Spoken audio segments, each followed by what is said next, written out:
Serena spills that Meg turned over management of Archewell. WME replaces her to take the blame for her crimes. The Archewell website supposedly hasn't been updated for 2 months since May the 15th, and many of the pages won't even load. What's going on? According to a new report, they aren't paying their bills, and Meghan trapped WME talent agency in order to take over it. A source close to Serena Williams, who's represented by WME, reveals that Archewell isn't a legit production company. Archewell really sounds like a fly-by-night company that's dodgy, lacks direction, and is very PR focused. Meghan used Archewell to evade tax, steal charity money, launder money, and in general many types of crimes. Then, as French media investigated her, she quickly tried to sign a deal with management company. She hired WME to run Archewell, so CEO Ari Emanuel will have to share the responsibility if Meghan is ever arrested. She'll accuse him of having a hand in it. As far as the source, Meghan's turned over management of Archewell to WME, who's supposed to turn it into a real production company. The Sussexes have never run a company, produced their own content, or even hosted their own content before they left royal life.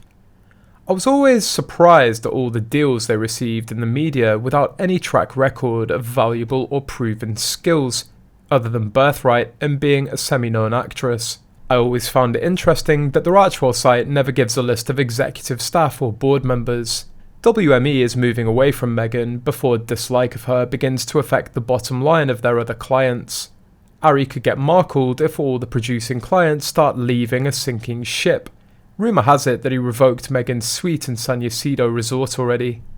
I do wonder why WME signed Meghan at such an abysmal point in her career anyway. Especially after learning how Archie operates, I can't decide if WME signed her with the intent to take on a challenge, or if it was done to sabotage her. Maybe the latter is a little tinfoil hat of me, but gee.